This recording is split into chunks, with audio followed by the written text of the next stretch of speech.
Екі елді біріктіріп, арасына алтын көпір болсын деген ырыммен жаңадан табалдырға аттаған күйеу балаға төс жегізеді. Төс екі қабырғаны бір-бірімен біріктіріп тұрады.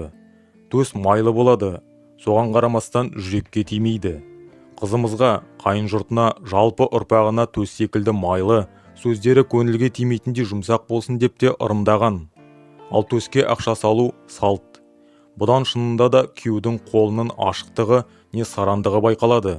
Тіпті төс еті үшін мінез көрсетіп қалатын жігіттер де болған арамызда. Төс еті өте ыстық болады. Ол бойына күш, беліне қуат береді. Бүгінгі жастар төс етінің қаншалықты маңызды екенін білмейді.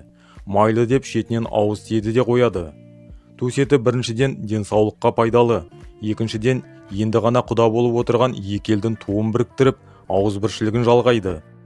Үшіншіден ұрпағының көбеюіне септігін тигізеді.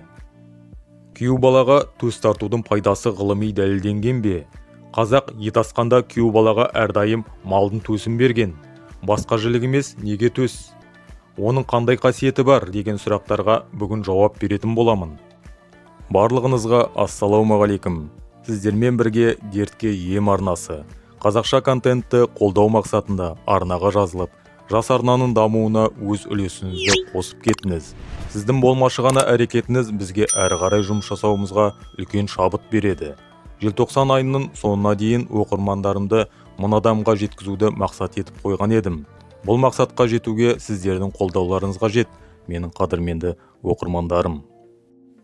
Қазақта зәрем зәр түбіне кетті деген тұрақты тіркес бар.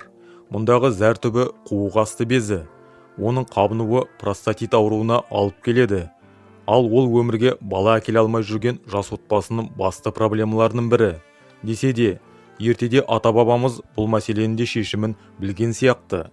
Қазақты неге күйеу балаға төс тартатынын түрлі әдебиеттен іздеп, зерттеген журналист Нұрлыбек Саматұлы «Дат» газетінде осы мәселе жайлы мақаласын жариялаған.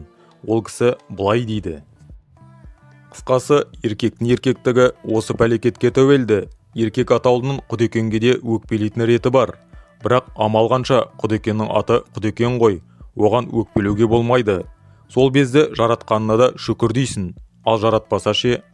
Сондықтан Құдай берген байлықты пәлен еді, түген еді демей, жүйрік баптағандай баптап, көздің қарашығындай сақтап, аялап ұстаған жөн.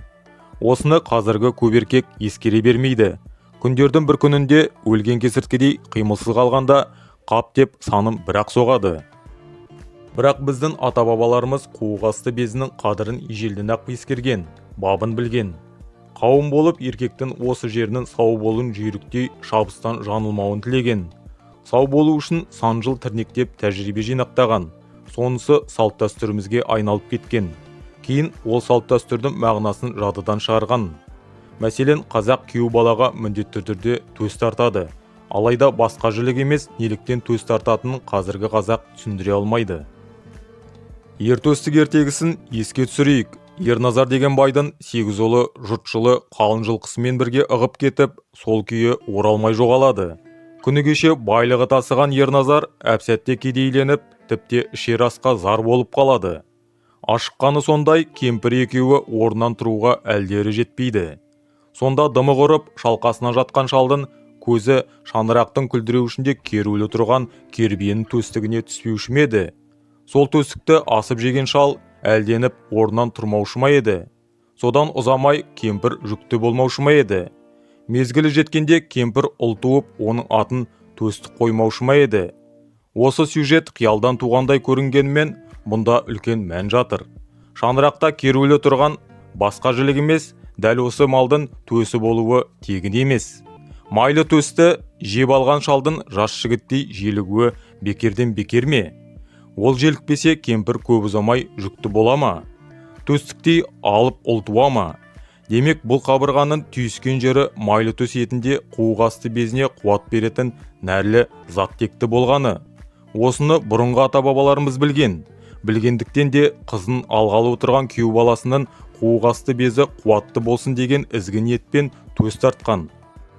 Есте жоқ, есті заманнан қазақта 62 тамыр 12 мүшен сау болсын деп бекер тілемеген. Мұнда 62 тамыр 62 безінді сақта дегенді білдіреді. Біз неге баланы жастайынан атқа жайдақ мінгіземіз? Бессекрет бөліп шығаратын органдар. Ол безілдеп кетсе, нәр алмай бедеу қағады. Медицинада да төс майының ағзаға оң әсері айтылып жүр. Оны ер адам сауығу, қалпына келу, күшею, әл жинау мақсатында қолданады дейді ол кісі. Ғалия Қайдауылқызының айтуынша, қазақ әр нәрсенің жөн-жоралғысын, жорамалын, сән-салтанатын біліп әрекет еткен. Етті сыбаға етіп, әркімнің мәртебесін, орнын көрсету үшін таратқан. Ер адамды төсті жігіт шегедей мықты дейді. Күйеу балаға төс тартқанда бекер емес, себебі оның мықты, күшті болғанын қалайды. Төс кеуде қуысында орналасқан шеміршек, мығым мүше. Ол қойдың құйрық майы, ет майы сияқты жүрекке тимейді. Соғым алдында жылқынында семіргенін, жетіліп өскенін білу үшін төсін басып, сипап көреді. Мұндайда төсіне май байланыпты деп айтады.